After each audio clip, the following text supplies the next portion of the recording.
Capgemini, we're a pretty large consulting firm here in the US, doing all sorts of things that any other consulting firm does, strategy work, supply chain integration, business integration, etc. So today, I know most of you folks are representing a lot of different industries, but quite frankly, in the consulting world, a lot of clients are asking us, it's all about innovation, right? What can I take from one industry to another? Because that, quite frankly, seems to be the one nugget of, let's say, strategic competitiveness that brings more revenue or cut costs down. So we get asked this question a lot. What are you seeing out there in other industries?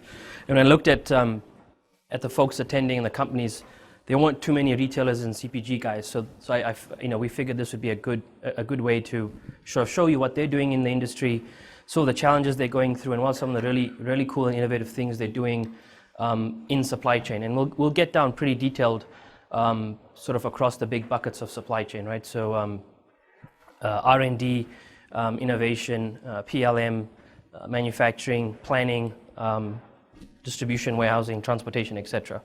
So I thought I'd start out with sort of the challenges that are going on, right? So with three lenses. So the first lens is you and I, right? Us.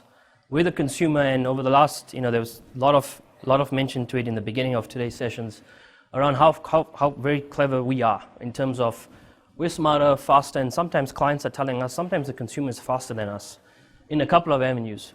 One, I feel our ability to compare value to price is pretty fast. How many of you guys know what Food Educate is? It's a iPad app or iPhone app. Anyone heard of it? Food Educate, you go to any product that's got a barcode, you scan it. It will actually tell you that what product is good for you, what product is bad for you, versus what the label says. It's validated by the FDA. And if you don't like what you read, it'll suggest an alternate product from another competitor. So I use that a lot, actually. So Google it if you have time. Food Educate, it's free. And the cool thing is it takes all the chemicals and it gives you a simple grade, A, B, or C. Very good for you, okay, or bad, right? And it's pretty hard to read the label of ketchup is a good one. There's like 40 ingredients in there, right? So we're becoming quicker and cleverer. That being said, I use the word a lot around is the milk effect, right? So for me, if 2% milk is not there, I'm going to get the next 2% milk. And what the first point is doing is it's driving sort of brand loyalty and brand commoditization to another level. Unlike maybe apparel, but food and consumer goods products, I mean, good shampoo is good shampoo for the most part, right? Unless you're a model or something, it's different. But it's really driving, people moving away from certain brands. Private label is a good example. I'm sure all of you know in the US, Costco and the Kirkland brand, extremely good quality, very competitive price, and now they're figuring out, do we go gangbusters with Kirkland, or do we still partner with our other providers for product, right? There was a lot of talk about it's supposed to say M and e-commerce, but me-commerce, right? So mobile commerce and e-commerce, and 5 to 10 years ago, the guys that were playing in e-commerce were mostly high-margin products, high-tech products. But now, it's also low-margin, right? So if you look at Amazon Fresh, what they're doing out in the West Coast, in high metro areas, they're now doing replenishment of shampoo. They're doing replenishment of lettuce. Granted, they've got a lot of money and they're spending a lot of money in the supply chain, but that last mile capability is becoming sort of marginalized and commoditized. There's a company called Zipmins, another one to Google. They're out of New York. They've got something like $10 million of seed funding, very new company. They are your personal deliverer for anything in the world.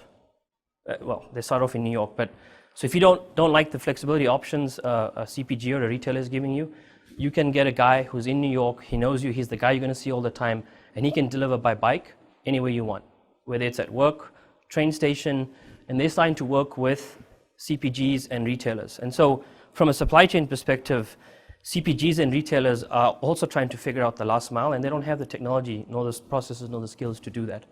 And so all the stuff you heard about in the morning about last mile optimization, the butterfly effect, it's coming in the supply chain on the last mile side.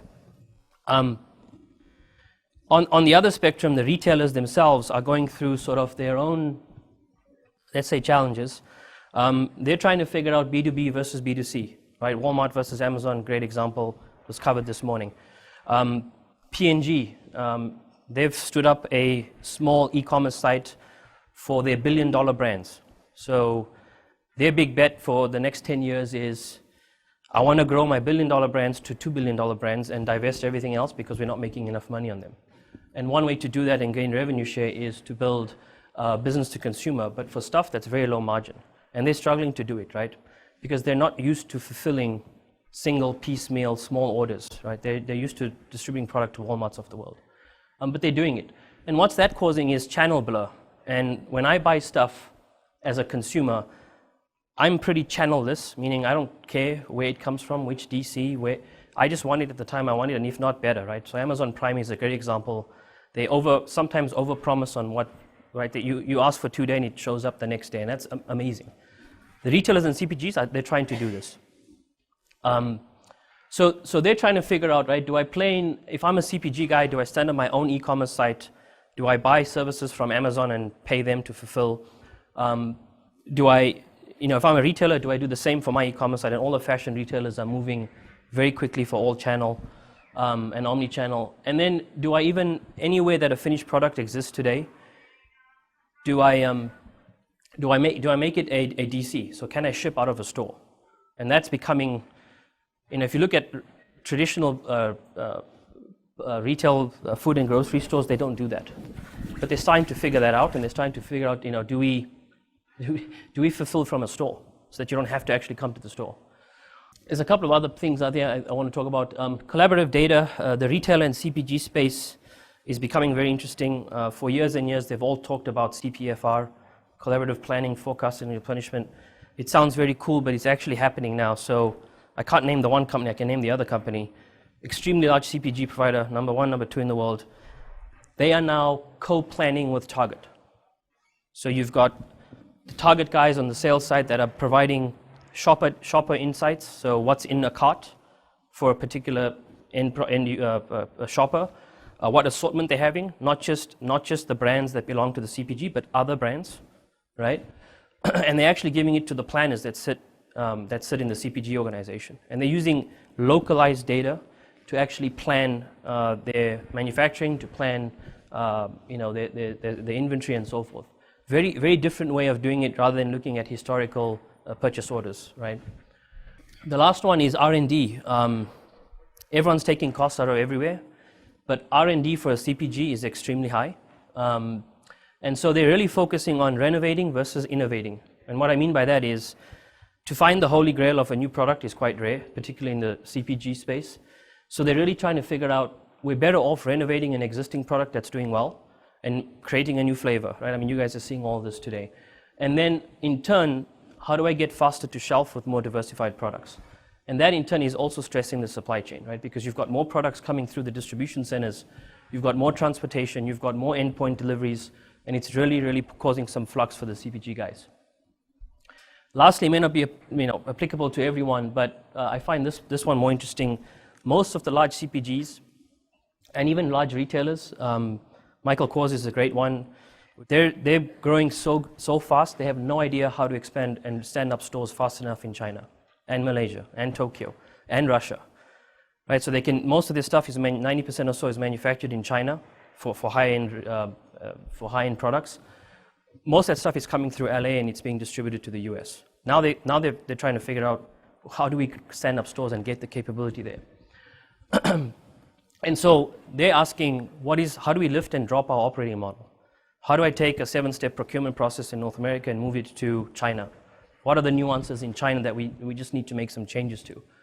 And it used to just be technology and process, but now it's people, actually. Unilever, they have a great model of large centers of expertise, or COEs. Transportation, they're literally moving people from zone to zone, right? Because they know the systems, they know the processes, and they're giving them 2 to 3 years of induction so they know the localized nuances of transportation. Like India is a very good example, where transportation is unlike any other place in the Western world, right? you've got 30,000 carriers that are willing to bid on one order, that have 50, 55 to 100 different truck types. Very different to the US, right? But they all want to be in the system, they all want full visibility, etc. What's happening to these guys is you've got brand royalty commoditization. At the same time, there's a lot of pressure on R&D to get products out faster, quicker, cheaper. And they're trying to scale in a couple of ways. And you may be wondering what Mint is. So I think all of you should be familiar with BRIC. The word Goldman Sachs came up with probably 10 years ago. Brazil, Russia, India, China. Most of the pretty sharp companies, they're actually focusing on Mint, which is Mexico, Indonesia, Nigeria, Turkey. That's the new BRIC, also coined by Goldman Sachs, I think. And I don't make sure I get the numbers right. I think in the next 10 to 15 years, the GDP of Mexico and Indonesia is actually predicted to be higher than UK, France, Germany, Italy, and Canada. So you can imagine how everything's going to shift toward, from a consumer standpoint, and how do they get products out there, and how do they build the supply chains. So what we're seeing, and what some of the large supply chain transformations that are going on right now in these two areas of industry, we're pushing sort of the next gen supply chain, and really, in no fault of many of the companies, they've been building piecemeal these supply chains. They've been acquiring, buying, sometimes using extremely large ERP platforms, which are good. But really, those ERP platforms weren't really architected for the growth and the challenges that are happening that I just showed you. And of course, SAP is building, Hybris. They bought Hybris, which is an e-commerce engine for front end and back end. So they know it's there, but they're not fast enough, right?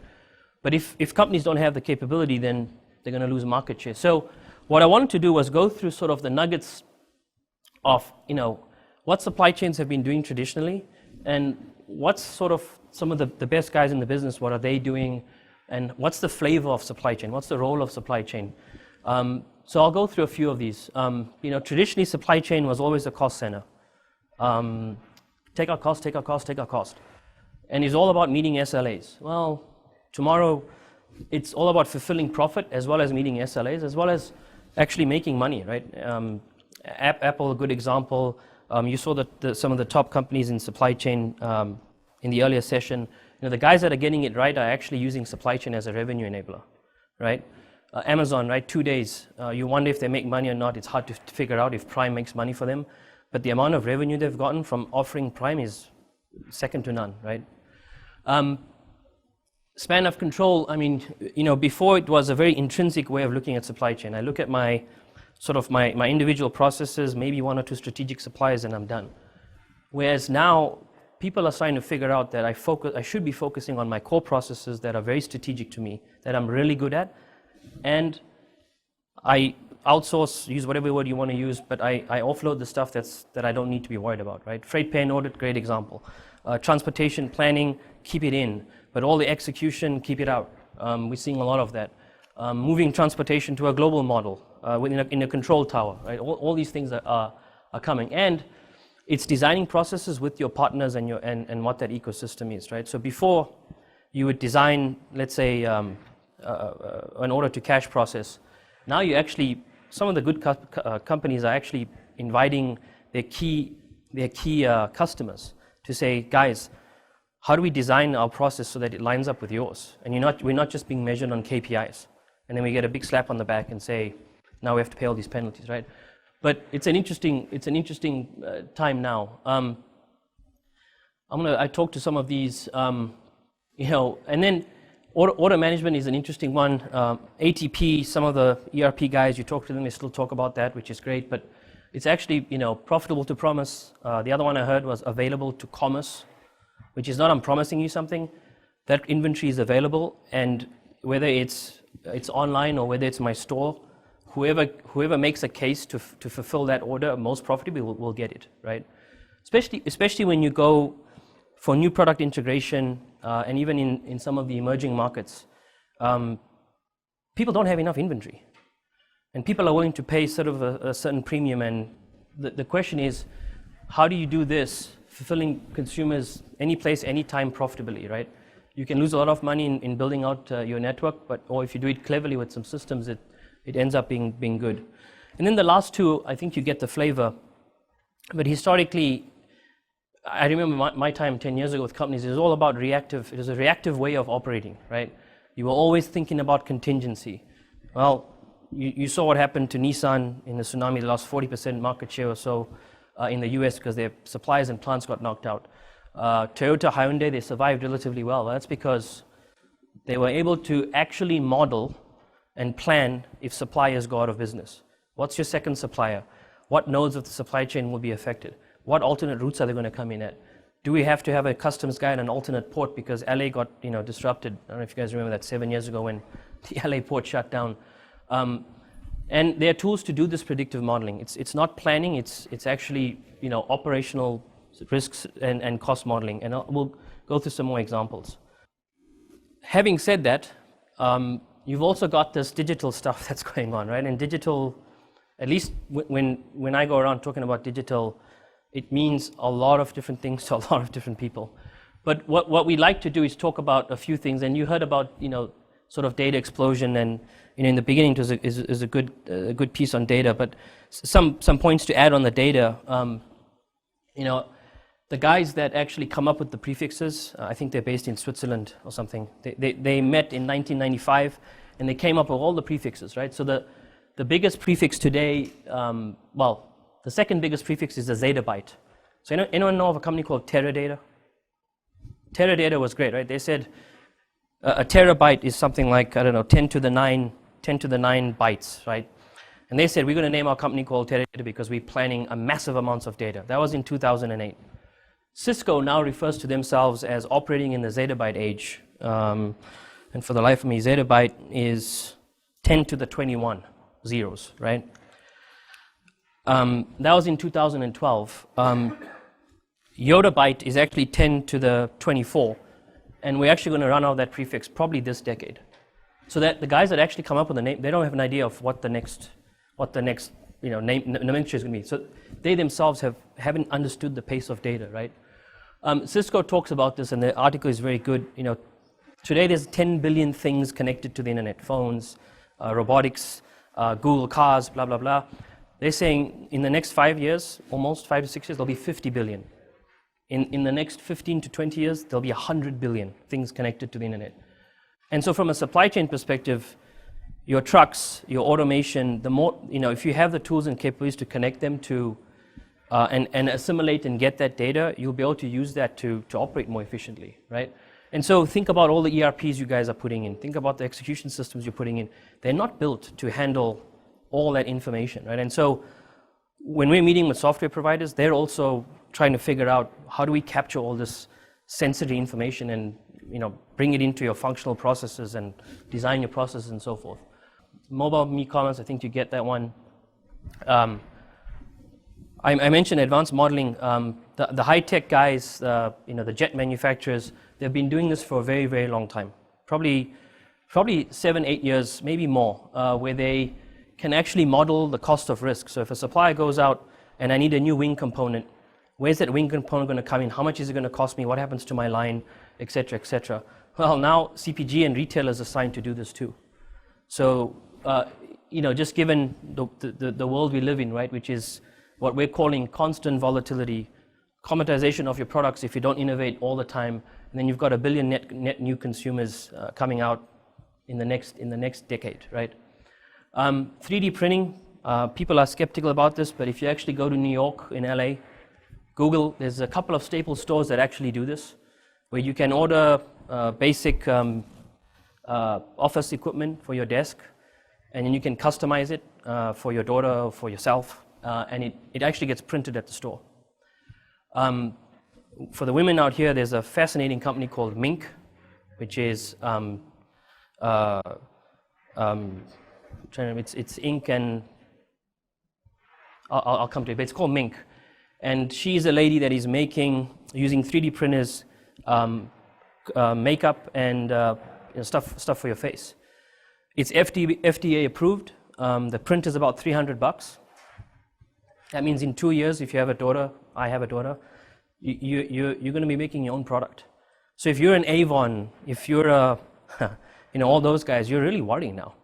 Because what are you going to manufacture if you can manufacture it at home? And she actually just came out with it I want to say within the last year. So MINK, fascinating video on YouTube.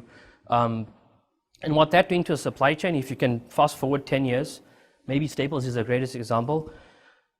If you're not distributing and making product because you can now make it at home, what happens to the supply chain? Your SLAs goes down from days and months to weeks, hours. And all these CPG companies, all they're providing you is a template and maybe some raw materials to make product at home. So all the distribution infrastructure, all the systems that go behind it, are, you know, they may be getting shrunk, right? And it's coming faster than we think. Robotics, you guys probably know a lot about Amazon Kiva. You know, I have invested heavily in advanced robotics. And you know, someone, I think he mentioned drones in the opening speech. If you Google Domino's, they actually have something called a Domicopter. In the UK, they are piloting drone delivery pizzas, right? It's actually out there, it works. India is doing pizza delivery by drone, reality. 100,000 pizzas a day is the number I heard last week, because they don't have regulation.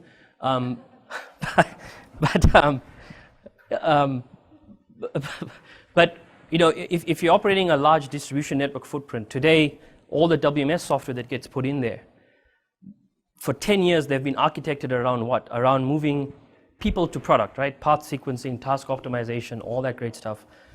Amazon is commoditizing product to people. If you have the chance ever, one of the Amazon facility is something like 2.5 million square feet. There's only 4 people in it. On the flip side, Nike has a 2 million square foot distribution center somewhere in Memphis, and it's much more than 4 people, right?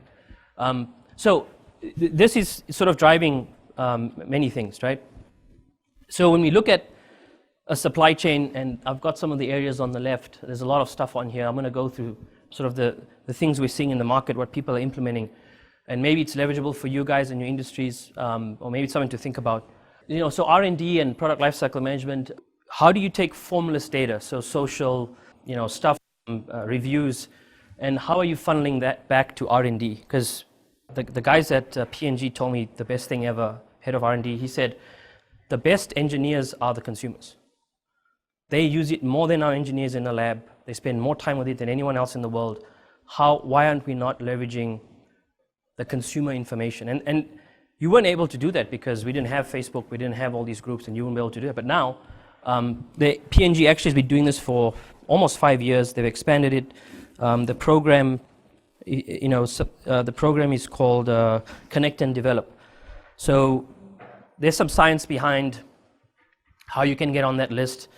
But you know, there's groups of mothers, thousands and thousands of mothers that are connected through this Connect and Develop program from P&G, and they are pumping in daily things of, hey, why wouldn't you add, you know, if I buy cereal for my young one, why couldn't you give me packets of flavoring? Because I don't want to buy 15 orange because my daughter likes to change it every day. But I want to buy small quantities, but I want to be able to have the flexibility. So give me a packet of flavoring, but give me the base product. I mean, they're doing all this crazy stuff, right? And that's being pulled straight into an R&D's lab at P&G, right? And they're working on that rather than trying to formulate internally as to what mothers and babies would like, right? And they're one of the first people to actually have these open space centers. You can actually go and see them if you're doing work there, but it's actually interesting. I mean, it's a visually immersive building. You've got social media coming in by brand. So if you're a brand manager at P&G, let's say I'm the guy head of R&D for a particular category, I can actually go into the center and I can actually see real-time information on feedback coming in from a new product launch. I can then go and walk across the hall and R&D is getting that information. They're already figuring out how to address it, right, in days. Recall information. When something goes south or there's a recall at one of the retailers, they also are plugged into this Connect program, right? And so they're able to actually get and address bad publicity from a product standpoint extremely quickly. But that's because they've figured out how do I capture this formless data, social data, and actually create some structure on it and bring it into the supply chain. Collaborative design anyway, manufacture anyway. I mean, there's a few companies that are doing that. Zara, I don't know if you guys know Zara. Great example of one of the fastest supply chains from product conceptualization to shelf. famous example, I think, is Madonna.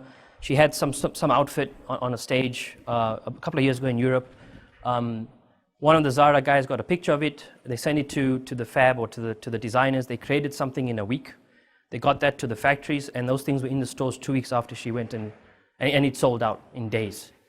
Right? But they were able to capture this design anywhere sort of, hey, how do we take something quickly and bring it in? Sourcing, planning, manufacturing, big topics. I'll touch on just a few of these because I think I'm going to be running out of time soon. Data collaboration and joint business planning. Amazon and P&G, good examples of, they are now starting to plan labor together. So take a distribution center, for example. Amazon's running, they buy a lot of transportation, P&G has a lot of transportation. They are probably on 70 to 80% of the same routes, but they're both running empty trucks. So now they're starting to figure out how do we jointly fill trucks. And if you think about it from a supply chain perspective and from a TMS perspective, you have to actually architect and actually do that in a system, right? And you have to get their data, get their truck availability, get their dock doors, get their distribution center, get their labor requirements, and actually bring that into yours and vice versa. But they're doing it, and they're even starting to share labor. I think they're starting to, diapers is the first category where now Amazon can have the ability to actually order diapers. And once the PO gets approved, they can actually go and pick up the freight themselves if they have a truck there, into P&G's distribution center. And now they're starting to think about, do we just split the distribution costs? I mean, how do we figure that out, right? Particularly in seasonal times. External data into planning.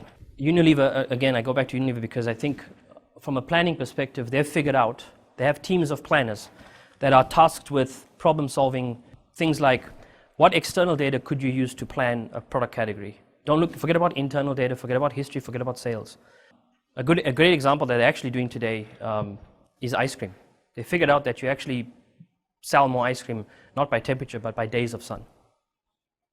And so, Walmart's a good example about, I think you guys know this one. They figured out the Pop-Tarts sell when tornadoes and hurricanes come into town.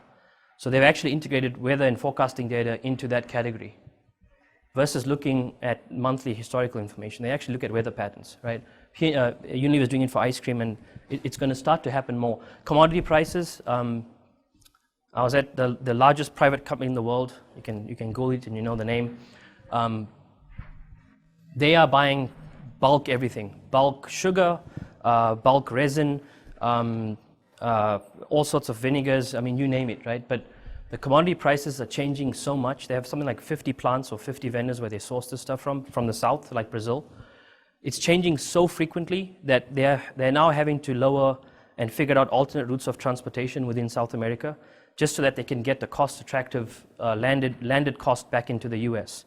And the only reason why they can save that is because they're using some extremely advanced planning optimization software for transportation, where they can figure out that it's actually cheaper to go around Brazil and go through Argentina because the taxes through Brazil is very expensive. But if the commodity price is super high, why not just bring it through Brazil?